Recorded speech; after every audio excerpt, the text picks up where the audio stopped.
उंब्रज तालुका कराड येथे भव्य हिंदू संमेलन आनंदमय वातावरणात पार पडले.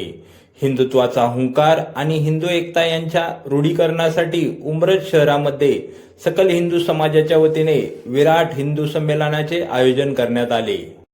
या संमेलनामध्ये धर्मरक्षण, हिंदू संस्कृती संवर्धन आणि सामाजिक नैतिकता यावर आधारित विचार विनिमय करण्यात आला. त्याचबरोबर शालेय विद्यार्थ्यांच्याकडून वेगवेगळी प्रात्यक्षिके देखील सादर करण्यात आली.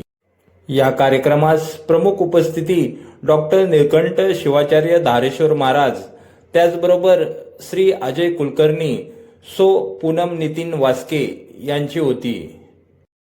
यावेळी धारेश्वर महाराज म्हणाले की भारतीय संस्कृतीची संपूर्ण जगात एक वेगळी ओळख आहे. आपल्या हिंदू धर्मातील नागरिकांनी आध्यात्मिक राहावे, परंतु अंधश्रद्धा बाळगू नये, असे प्रतिपादन यावेळी करण्यात आले.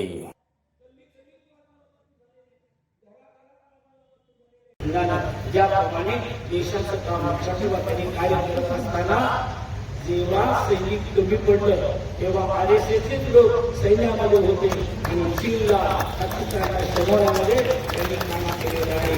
एकदा तर सगळं सैनिक बाहेर गेलं आणि संचलन करायला, झेंडावंदन करायला दिल्लीत कोण नाही. त्यावेळेला जवळजवळ 60% हे आरएसएसचेच लोक होते आणि तेव्हा काँग्रेस सरकारचे लक्षात ठेवा. त्यामुळे त्यांनी कुठल्या सरकारला याचा विचार केला नाही. भारत माझा देश आहे आणि या देशाचं ध्वजारोहण होत असताना इथं संचलन करण्याकरता जी अपुरी जागा आहे ती मला पूर्ण केली पाहिजे. पूर असो, अन्य कोणतेही कार्य असो, आगीमध्ये अनेक ठिकाणी या आरएसएसच्या लोकांनी मोठं कार्य केलेलं आहे. त्या कार्याची आपण ऐतिहासिकदृष्ट्या माहिती मिळवा. गुगलला मिळतंय, पेपरला मिळतंय, जुने पेपर मागितले तरी गुगल तुम्हाला मागणार मिळतंय. यातलं खोटं काहीही नाही.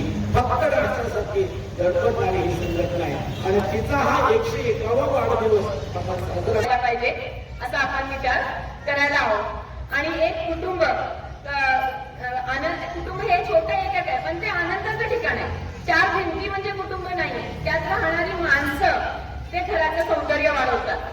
तर लोकांच्या आपला एकमेकात घनिष्ठ संबंध असायला पाहिजे. घर हे धनधान्याने भरलेले असावं. आपण कृष्णवंशी म्हणतो, जिथे दुधाची आणि दह्याची दुधडी वाहत होती, तर ज्या घरात धनधान्य दूध तुपाने भरलेले घर आहे ते आनंदी घर आहे.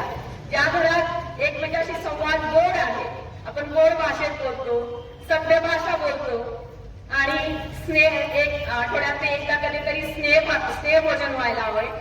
आणि कोणीही अगदी कोणी तहानलेले किंवा उपाशी नसावे. सर्वांना येणाऱ्या अतिथी देवो भव, जे कोणी येणार असा.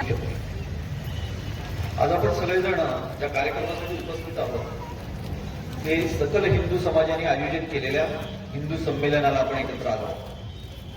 याचं निमित्त आहे राष्ट्रीय स्वयंसेवक संघाची शताब्दी सध्या सुरू आहे. विजयादशमीला 1925 साली राष्ट्रीय स्वयंसेवक संघाची स्थापना झाली आणि त्या घटनेला या वर्षीच्या 2025ला 100 वर्ष पूर्ण झाली. ज्या काळात मला गाढव म्हणा पण मला हिंदू म्हणू नका अशा पद्धतीची भावना हिंदू समाजामध्ये होती. हिंदू समाज अतिशय दलित गात्र होता, तो संघटित नव्हता. तो जाती, प्रांत, भाषा, भेद याच्यामध्ये विभागला गेलेला होता. विनोदाने असं म्हणायचे की एका दिशेने 4 हिंदू कधी चालतात जेव्हा 5व्या खात्यावर असतो तेव्हा.